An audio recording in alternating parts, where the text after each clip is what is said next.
Ndagira ngo nongere mbasuze kandi mbifurize kugira ibihe byiza. Abarundi mufate umwanya mu buryo bukomeye cyane musengere umukuru w'igihugu cyanyu Perezida Evariste Ndayishimiye, akaba rero yitwa Sebarundi cyangwa se Neva, General Neva, akaba ari umukuru w'igihugu cy'u Burundi. Uyu mugabo yavuze amagambo yibasira igihugu cya Leta Zunze Ubumwe za Amerika, ariko ibintu bigiye kumubaho ni ibintu bikomeye cyane. Ni itangazo riturutse mu biro bya Perezida wa Leta Zunze Ubumwe za Amerika Donald Trump, White House. Uganda yishimiye, mbibutsa ko aritse gutangaza amagambo akomeye cyane ku gihugu cy'u Rwanda, ari nako akomeza kwifatikanya na Repubulika ya Demokarasi ya Kongo yohereje ingabo mu burasirazuba bwa Repubulika ya Demokarasi ya Kongo zo kurwanya umutwe wa M23. Muribuka kandi ko ku itariki ya 4 ubwo Perezida Paul Kagame ndetse na Perezida Felix Tshisekedi nawe yari yatumiwe i Washington DC kugira ngo aze kureba isinywa ry'amasezerano hagati y'ibihugu byombi bibiri by'ibituranyi, igihugu cy'u Rwanda ndetse n'igihugu cya Repubulika ya Demokarasi ya Kongo. Byose n'ibihugu navuga ko bifite icyo bivuze ku gihugu cy'u Burundi. Urugero nk'igihugu cy'u Burundi nubwo kimaze iminsi gishinja igihugu cy'u Rwanda kukigaba ibitero cyangwa se gufasha ngo bagerageje gushaka guhirika ubutegetsi bwa Petero Nkurunziza muri 2015 ngo bagahungira ku butaka bw'u Rwanda, abarundi bakomeje kugenda basaba kenshi cyane ko bakoherezwa ku butaka bw'u Burundi kugira ngo bagezwe mu nkiko, ariko u Rwanda rwavuze ko bari mu Rwanda kubw'amasezerano nk'impunzi ndetse kandi k'amasezerano y'umuryango wa HCR atemera ko izo mpunzi nyine zoherezwa mu gihugu cy'u Burundi. Hanyuma Burundi buvuga ko u Rwanda rutoza abo bantu rukabaha intwaro, hanyuma bagasubira mu Burundi bakajya kugaba ibitero bitandukanye. Ibirega ariko u Rwanda rwavuze ko nta shingiro bifite cyane, ko nta kuri kubirimo, ndetse ko u Rwanda rutakora igikorwa nk'icyo ngicyo cyo guhungabanya umutekano w'umuturanyi, cyane cyane igihugu kibanyi cy'u Burundi. Ubwo burya rero urebye u Burundi kandi n'igihugu cy'u Rwanda ni ibihugu byombi wavuga ko bisangiye byinshi cyane, ariko byabujije Perezida Evariste Ndayishimiye gufunga imipaka yose yo ku butaka. Ibyagize ingaruka zikomeye cyane ku bahirana bw'ibihugu byombi. Abanyarwanda bajyaga mu gihugu cy'u Burundi guhaha, abandi bazaga mu Rwanda guhaha, abakora ubucuruzi bwambukiranya imipaka bose bagizweho ingaruka n'ifungwa ry'iyo mipaka. Hanyuma uyu mugabo agira gutya bayibasiye Leta Zunze Ubumwe za Amerika. Trump rero rekaze amwereke. Ni itangazo rikomeye cyane ngiye kugaruka mu kanya gato, gusa mbere gato yuko twinjira kuri iryo tangazo riturutse muri Leta Zunze Ubumwe za Amerika, reka mbanze mbabwire ko ati twibwiraga ko ari nko gutembera muri parike. Umusirikare wa Afurika y'Epfo ku rugamba rwo kurwanya M23, umusirikare wa Afurika y'Epfo ntazibagirwa ibihe bigoye yahuye nabyo ubwo we na bagenzi be bari mu butumwa bw'umuryango wa Afurika y'Amajyepfo SADC mu burasirazuba bwa Repubulika ya Demokarasi ya Kongo, bahanganaga n'umutwe witwaje intwaro wa M23. Mu butumwa cyangwa se mu buhamya uyu musirikare yanyujije ku rubuga Defense Web rwa Afurika y'Epfo, yasobanuye ko we na bagenzi be bageze muri Repubulika ya Demokarasi ya Kongo tariki ya 2 Gashyantare 2024, ariko ko batari bafite ibikoresho bihagije birimo intwaro, ingofero z'ibyuma ndetse n'amakoti adatoborwa n'amasasu. Tariki ya 14 Gashyantare ubwo uwo mwaka, we na bagenzi be bari mu kazi Isake bamaze gufata ifunguro rya saa sita, igisasu cyaguye mu kigo cyabo gihitana umwe mu bayobozi babo ndetse n'umushoferi. Abasirikare bari muri iki kigo kandi barakajwe n'iki gitero, barahirira rero kwihorera kandi batekereza ko gutsinda abarwanyi ba M23 bizaborohera cyane. Ati twibwiraga ko urugamba ruba nko gutembera muri parike. Yasobanuye ko tariki 22/24 bavuye mu mujyi wa Goma berekeza Isake, bageze hafi y'inkambi ya Mugunga, igisasu cyari kigambiriye kandi abacanshuro bo mu mutwe wa Agemira kigwa imbere yabo. Babonye ko ibintu bihindura isura, bihisha mu modoka y'umutamenwa ya Mamba. Umusirikare yanditse ko abasirikare ba Afurika y'Epfo batari bafite imodoka z'imitamenwa zihagije, kandi ko batari bafite ibikoresho bibafasha kubona neza nijoro, kandi ubwo ngo bakigerayo ntibari bafite intwaro zibafasha guhangana n'ibitero byo mu kirere, ariko nyuma zaroherejwe gusa ngo nabwo ntizakoreshejwe neza Isake. Ibikoresho by'itumanaho kandi abasirikare ba Afurika y'Epfo bajyanye muri Repubulika ya Demokarasi ya Kongo bigezweho. Uyu musirikare kandi yasobanuye ko byoroheye M23 guhagarika itumanaho rya radio za Kenwood bari bafite, cyane nk'igihe yabategaga igico tariki ya 30 Gicurasi ubwo bari muri Kimoko. Urugamba rukomeye cyane rwatangiye tariki ya 23 Mutarama 2025 Ukongo, nibwo abarwanyi ba M23 bafashe icyemezo cyo kuva mu misozi ikikije Sake bari bamazemo igihe kinini binjira muri uyu mujyi. Umusirikare yatangaje ko batunguwe nuko uyu mutwe winjiye kuko batigeze bamenya ko uri kubitegura. Umusirikare kandi akaba yatangaje ko ingabo za Repubulika ya Demokarasi ya Kongo zagombaga gufasha iza Afurika y'Epfo, iza Tanzania na Malawi zari mu butumwa bwa SADC, ariko ko zabateranye zimwe zirahunga. izindi zihangana hagati yazo zipfa impuzankano, ndetse ngo hari n'izakoranye na M23 zishura gahunda y'urugamba. Ati zimwe zakoranye na M23 zishura imigambi ya SADC ni igisebo ku mpuzankano yazo. Ati ku gihugu cyazo akenshi abasirikare ba FARDC ati baricanye bapfa impuzankano, mu gihe kandi abandi bagurishaga ibikoresho byabo kugira ngo babone ibyo bifuza. Ni kenshi abasirikare ba FARDC kandi bavaga mu birindiro byabo mu gihe baraswagaho, bakabikora mu buryo butarimo gukunda igihugu. Yasobanuye ko ku munsi wa kane w'urugamba tariki 27 Mutarama 2023 M23 yohereje kandi umugore ku kigo cy'ingabo za Afurika y'Epfo Isake, azigezaho ubutumwa bwanditse mu Gifaransa buzisaba guhagarika imirwano kuko abarwanyi bayo badashaka gukomeza guhangana nazo. Mu rugamba rwabereye mu mujyi wa Goma mu gitondo cyo ku itariki 27 Mutarama, hagaragaye umusirikare wa Afurika y'Epfo azamura igitambaro cy'umweru nk'ikimenyetso cy'uko we na bagenzi be batakiri mu ntambara. Uwo munsi M23 yafashe umujyi wa Goma n'ikibuga cy'indege cyaho. Umusirikare wa Afurika y'Epfo yasobanuye ko kuva tariki 23 Mutarama bagenzi be 14 bapfiriye ku rugamba, abandi benshi barakomereka barimo n'abacitse amaguru. Yatangaje ko ibyo yaboneye mu rugamba rwa Sake na Goma bitazasibangana vuba mu mutwe we kuko byamuteye ihungabana rikomeye. Ahamya ko adahawe ubuvuzi bufatika ashobora no kuzarinda apfa akibyibuka. Ati rwose n'ababuzi ubuvuzi bufatika nshobora kuzarinda apfa, ibi ngibi narabyibagirwa na gato. Ikaze rero muri amakuru kuri Perezida Evariste Ndayishimiye. Uyu mugabo Perezida Neva cyangwa se Perezida Evariste Ndayishimiye w'igihugu cy'u Burundi yongeye kuvuga amagambo akomeye cyane, akaba Ndayishimiye yongeye kandi gusubiramo inyikirizo imwe ku bibazo by'u Burundi n'u Rwanda yibasira Leta Zunze Ubumwe za Amerika. U Rwanda rushyigikira abanyabyaha b'Abarundi bashaka gutera Burundi mu gihe u Rwanda ruzaba rumaze gufata Repubulika ya Demokarasi ya Kongo. Aya ni amagambo mashya ya Perezida w'u Burundi Evariste Ndayishimiye wongeye kwibasira u Rwanda arushinja umugambi rumaze imyaka myinshi cyane rugaragaza ko rutigeze rurota kandi rudashobora no kurota. Amagambo ya Ndayishimiye aje nyuma yandi nk'aya amaze igihe kinini cyane avuga ko u Rwanda ruri mugambi mubisha cyane wo kujyana nab'igihugu cye mu gimenyetso bigaragaza ibitandukanye. Magingo ya u Burundi bufite abasirikare barenga 10,000 muri Kivu y'Amajyepfo mu ntambara ya Repubulika ya Demokarasi ya Kongo yanganyemo n'umutwe w'23. Muri Gashyantare umwaka ushize, Minisitiri w'Ububanyi n'Amahanga w'u Rwanda Ambassadeur Olivier Nduhungire yabwiye itangazamakuru ko Burundi aribwo bufite umugambi wo gutera u Rwanda, ndetse ko byaranarenze kuba mu mvugo bikanatangira kandi no kugeragezwa. Ati Abarundi nibo boheje abasirikare kurwanira ingabo za Kongo. Ati kurwanya M23 binajyanye no kurwanya u Rwanda, ndetse hari imvugo zo kurwanya u Rwanda. Izo mvugo avuga ko zo gushaka gutera u Rwanda ntabwo zitangaje. Ibyuko u Rwanda kandi rushaka gutera u Burundi Ndayishimiye bigarutseho mu mashusho mato y'integuza y'ikiganiro yagiranye n'umunyamakuru witwa Hariana Veras Victoria, umwe mu bazwiho kuba ari umuzindaro w'ubutegetsi bwa Repubulika ya Demokarasi ya Kongo ndetse n'abambari babo.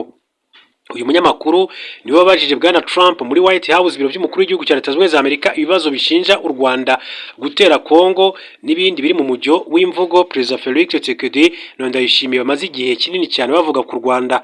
Uyu munyamakuru aherutse kandi Burundi aho yagiranye ikiganiro na Evariste Ndayishimiye ni nyuma y'urugendo yagiriye Kinshasa nabwo mu mujyo nk'uyu. Ikiganiro bagiranye ntikiratambuka cyose, ariko amashusho y'integuza yumvikanamo imvugo zimaze igihe zishyirwa imbere n'ubutegetsi bwa RDC. Hariana Veras Victoria yumvikana abwira Ndayishimiye ko u Rwanda rwateguye ibitero byo gufata Uvira, ibintu ubuyobozi bwarwo bwamaganiye kure, bukavuga ko ikibazo cya Uvira nta hantu hamwe gihuriye n'igihugu cy'u Rwanda. Ndayishimiye yavuze ko ibitero byatangiye iminsi 2 imbere y'ishyingwa y'amasezerano, ko byose ari u Rwanda rwari rubiri inyuma. Imvugo nk'izi rero zirutse kandi kwamaganwa na Perezida Paul Kagame, avuga ko nta hantu u Rwanda ruhuriye n'ibibazo bya Uvira. Mu Kuboza no kuba mu kwezi kwa 12 umwaka ushize 25, ubwo yakiraga indahiro z'abayobozi batandukanye muri guverinoma, yavuze ko iyo mirwano hagati ya M23 na FARDC n'abayishyigikiye yaturutse kuko tubahiriza ibyari byemeranyijwe ku mpande zombi. Ati tujya kujya muri Amerika icyo gihe, ati mu by'ukuri hari hamaze iminsi by'umweru ndetse tujya no kujyayo. Ati n'uwo munsi, ati bamwe bahagurutse hano, ati hari imirwano ndetse nayo ati ku gice kimwe tubahirije ibyari byarasezeranywe. Ati mbere y'amasezerano twari twatangiye gusinya. Ndayishimiye yavuze ko umuryango mpuzamahanga ugomba kandi kugira uruhare mu gushyira igitutu ku Rwanda kugira ngo rwemere inzira y'amahoro. Perezida Kagame we yigeze kandi kuvuga ko u Rwanda atari rwo rwarenze ku bisabwa ku masezerano y'amahoro. Mbere y'uko imirwano iba, u Rwanda rwari rwagaragaje ibimenyetso ndetse rutanga n'impuruza y'ubwicanyi buri gukorerwa muri Kivu y'Amajyepfo. Mbere gato y'uko amasezerano kandi y'amahoro asinywa muri Amerika hari tariki ya 4 Ukuboza 2025, hari hashize kandi igihe kinini cyane hari amajwi y'umutwe wa 23 avuga ko ibintu bikomeje guhindura isura hafi y'umupaka w'u Burundi, ndetse usaba amahanga kandi kutarebera ibiri kuba. Icyo gihe ibiganiro kandi byabirimbanyije hagati y'u Rwanda na RDC i Washington DC n'ibya 23 na leta ya RDC i Doha muri Qatar. Kugera mu kwakira, ingabo z'u Burundi zirenga 10,000 zari zimaze kandi gushinga ibirindiro mu bice bitandukanye bya Uvira no mu misozi ya Mwenga, ndetse ku rundi ruhande i Kinshasa naho hari hakomeje kandi imyiteguro ikomeye cyane, kuko abacanshuro babarirwa mu bihumbi bo muri Colombia na El Salvador bahawe ikiraka n'umunyamerika witwa Eric Prince ufite sosiyete itanga serivisi z'abacanshuro. Icyo gihe u Rwanda rwagaragaje ko imyitwarire ya RDC n'u Burundi iteye inkeke, ndetse amakuru gifite nuko ibyo byose byagiye bigaragarizwa abahuza yaba i Doha ndetse ni Washington DC. Nta kintu na kimwe cyakozwe kuri ibyo bintu byose kugeza naho ingabo z'u Burundi zikomeje kugota uduce turimo Minembwe, Remera n'ahandi. Muri Kanama, FARDC na Wazalendo bahaye abanyamurenge iminsi 10 yo kuva muri Uvira, bitabye byose bakicwa, banamenyeshwa ko batemere kandi kujya ku masoko, ku mavuriro cyangwa se ahandi. Bigeze muri Nzeri batangiye kwimwa amazi, batangira gufatwa baricwa. Intumbero ari uko ubwicanyi kandi bugomba gukomeza kugeza barimbuye bose. Ibintu byakomeje kandi gufata umurego bigera mu minsi isatira isinywa ry'amasezerano, ariko mama 23 yavuze ko igiye gutabara abari kwicwa. Muri integuza ikiganiro Ndayishimiye kandi yageze naho yibasira Amerika, avuga ko ikwiriye kubazwa impamvu amasezerano ashyirwa mu bikorwa. Ati uyu munsi umuryango mpuzamahanga uramutse ubaje Leta Zunze Ubumwe za Amerika kubera iki, ati mwananiwe kumvisha impande zirebwa gushyirwa mu bikorwa ibyo bisabwa, Amerika yo yasubije iki? Amagambo ye asa no kwirengagiza uruhare rw'igihugu cye na Repubulika Demokarasi ya Kongo mu kubahiriza ibisabwa, kuko byakunze kandi kugaragara ko arizo mpande zarenze ku mirongo migari y'amasezerano y'amahoro. Ndayishimiye yongeye kandi gusubiramo amagambo yuko u Rwanda ruri inyuma ya Red Tabara ibintu n'ubundi kandi amaze igihe ahoza mu mbwirwaruhame cyangwa se discours, ndetse byageze naho avuga ko igihugu cye gifite abasirikare bashoboye kandi ko gifite ubushobozi bwo gutera u Rwanda. Mu gihe ashinja u Rwanda gufata Red Tabara mu bihe bitandukanye, barwanya uyu mutwe bagiye kandi bafatirwa mu Rwanda bagasubizwa i Burundi. Muri Nzeri 20, ingabo z'u Rwanda zafashe abarwanyi 19 b'Abarundi biyemereye ko bagize uruhare mu mutwe wa Red Tabara, binjiye ku butaka bw'u Rwanda banyuze mu ishyamba rya Nyungwe ku gice cy'akarere ka Nyaruguru. Uwo munsi nabwo Red Tabara yari yatangaje ko iri kurwana n'ingabo za leta y'u Burundi, harimo imirwano yabaye ku itariki 23-27 Nzeri 2020 mu gace ka Kabarore mu ntara ya Kayanza, ndetse na Mukenanyana mu ntara Cibitoke. Ni umutwe uvuga ko urwanira ko u Burundi bwagira amahoro arambye n'ikibazo cy'impunzi kikabonerwa umuti. Hagatonga ariko ingabo z'u Rwanda zifashe aba barwanyi mu gihe tariki 27 Kanama 2020, abantu bitwaje intwaro bagera ku 100 bitwaje imbunda zirimo machine gun n'izarasaga za rocket bagabye igitero mu karere ka Nyaruguru kigwamo 4 mu bakigabye, ndetse abasirikare 3 b'u Rwanda bakomereka byoroheje. Bari bafite kandi umugambi wo kugirira nabi abatuye mu mudugudu w'icyitegererezo wa Yanza uri mu kilometero kimwe gusa uvuye ku mupaka w'u Burundi. RDF igisirikare cy'u Rwanda yatangaje ko baturutse mu Burundi, ari naho basubiye nyuma yo kuraswa berekeza mu birindiro by'ingabo z'u Burundi biherereye ahitwa mu Gihisi ho muri commune Bukinanyana mu ntara ya Cibitoke. Ibyo ni bigaragaza ko mu gihe rero rwo rukumira ibikorwa by'abashaka kugirira nabi u Burundi, ubwo bwabaye indiri y'abaruvutsa umutekano, uko bikomeza kugenda bigarukwa muri rusange. Hanyuma ariko agataho ngaho indi nkuru dusanga ku kinyamakuru cya Akadomo.com baragira bati babiri bakomeje kuba kidobya mu kuzahura umubano w'u Rwanda n'u Burundi. Minisitiri w'Ububanyi n'Amahanga n'Ubutwererane w'u Rwanda Ambassadeur Olivier Nduhungire yatangaje ko abayobozi babiri bo mu Burundi aribo bari gutuma kuzahura umubano w'ibihugu byombi bigorana. Ni igisubizo yahaye umunyamakuru François Soudan wa Jeune Afrique ubwo yamubazaga uko umubano w'u Rwanda n'u Burundi uhagaze muri iki gihe. Umwuka mubi watutumbye hagati y'u Rwanda n'u Burundi ubwo abarwanyi ba FC23 bafataga ibice byo mu kibaya cya Ruzizi n'umujyi wa Uvira mu ntangiriro z'Ukuboza 2025. Hanyuma leta y'u Burundi yashinje u Rwanda gufasha FC23 ndetse no kurasa ku butaka bw'u Burundi, ariko ibyo rwabitiye utwatsi rugaragaza ko ari ibirego bidafite ishingiro. Abakurikiranira hafi amakimbirane yo mu karere k'ibiyaga bigari bagaragaje ko hari impungenge z'uko ibihugu birimo u Rwanda, Repubulika Iharanira Demokarasi ya Kongo n'u Burundi bishobora kujya mu ntambara. Minisitiri Nduhungire yatangaje ko nyuma y'ifatwa ry'umujyi wa Uvira, abo mu nzego z'umutekano z'u Rwanda n'u Burundi bahuriye mu nama zigamije guhosha umwuka mubi tariki ya 14/28 kandi Ukuboza 2025. Nk'uko bisanzwe icyo u Rwanda rushaka ni ukubana neza n'u Burundi, ariko amagambo ya Perezida Evariste Ndayishimiye na Minisitiri w'Ububanyi n'Amahanga we ntiyoroshya akazi kacu. Kuva umubano w'ibihugu byombi wazamba mu mpera z'Ukuboza 2023, u Rwanda rwagaragaje ko rushaka gukomeza kuganira n'u Burundi kugira ngo bikemure amakimbirane bifitanye. Intumwa z'ibihugu byombi zahuriye mu nama zitandukanye zemeranya kwirinda ibyatuma umwuka mubi wongera gututumba, ariko Perezida Evariste Ndayishimiye asura abaturage, yaganira n'abayobozi cyangwa se abanyamakuru, akibasira u Rwanda bikomeye. Muri Werurwe ni ukuva mu kwezi kwa gatatu 2025, Ndayishimiye yatangarije BBC ko niba u Rwanda rushaka gutera Burundi ntabwo bazatera Kigali. Ati ariko twebwe tubabwira ko niba bashaka gutera Bujumbura baciye muri Kongo, natwe Kigali si kure duciye muri Kirundo. Tariki ya 5 Kanama 2025, Perezida Evariste Ndayishimiye yagize Dr Bizimana Edouard, Minisitiri w'Ububanyi n'Amahanga, byagaragaye ko we afite amatwara atandukanye cyane na Albert Shingiro yari asimbuye, kuko uyu wahoze ari ambasaderi w'u Burundi mu Burusiya adakoresha amagambo ya diplomasi. Kuva mu ntangiriro z'Ukuboza 2025, Minisitiri Edouard Bizimana yibasiye cyane u Rwanda yifashishije urubuga nkoranyambaga rwa X rwaza ari Twitter, atitaye ku biganiro byari bikomeje kandi hagati y'impande zombi. Tariki ya 3 Mutarama 2026 yanditse ku mbuga nkoranyambaga ati u Rwanda rwagerageje Perezida wa Amerika ngo rurebe, ariko ntacyo yigeze abikoraho. None ubu rukomeje gufata ibindi bice mu burasirazuba bwa RDC rurenga ku masezerano ya Washington. Ni ingenzi kandi gushimangira uruhare rubi rwa Qatar iri gukoresha izina ryayo n'amafaranga kugira ngo ibuze Amerika kugira icyo ikora. Minisitiri Bizimana yokirwa igitutu nyuma yo gutangaza amagambo yibasira abahuza, ahita ayasiba. Perezida Ndayishimiye yamuvuguruje ku mugaragaro ashima uruhare rwa leta ya Qatar mu buhuza ndetse no mu iterambere ry'ibihugu byo mu karere k'ibiyaga bigari. Nyuma dukomeje kandi andi makuru akomeza kugenda avugwa. Niki cyarakaje abaturage cyane ba Iran mu myigaragambyo yakwiye igihugu cyose mu byumweru birenga 2 bishize. Iran yose iri kuberamo imyigaragambyo ikomeye, bivuga ko inzego z'umutekano zikomeje kandi gukandamiza abigaragambya, ndetse ari impungenge ko abenshi bashobora kuba rero barishwe.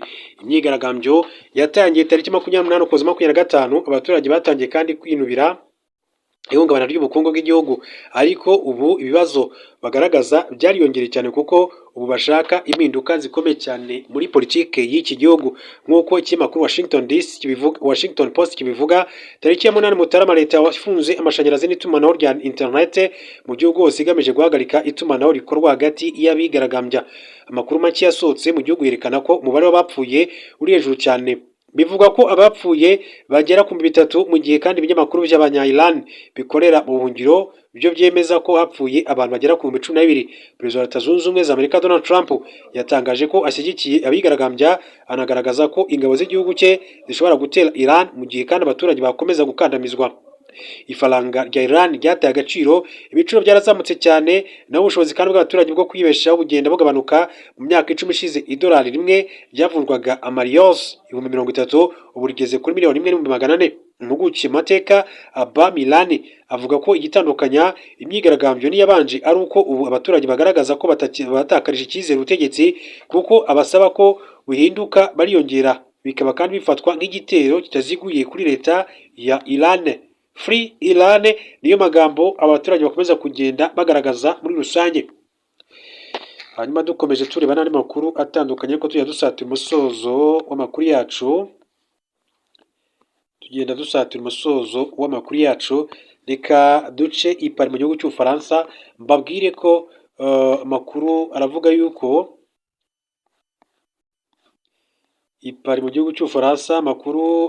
yuko polisi yamaze gutahura aho ibyibwe mu nzu ndangamurage ya Louvre byahishwe. Abapolisi bahawe gukurikirana ibikoresho by'agaciro byibwe mu nzu ndangamurage ya Louvre umwaka ushize, batahuye ahantu byahishwe i Beauvilliers mu burengerazuba bw'umujyi wa Paris mu Faransa. Tariki ya 19 Ukwakira 2025 nibwo abajura bane bipfutse mu maso binjiye muri iyi nzu ndangamurage izwi cyane i Paris bakoresheje imodoka ifite urwego rurerure ruzamuka. Binjira mu cyumba cyarimo ibintu by'agaciro, bakata umuryango w'ikirahuri n'imashini maze biba ibihangano 8 bifite agaciro ka miliyoni 100 z'amadolari y'Amerika.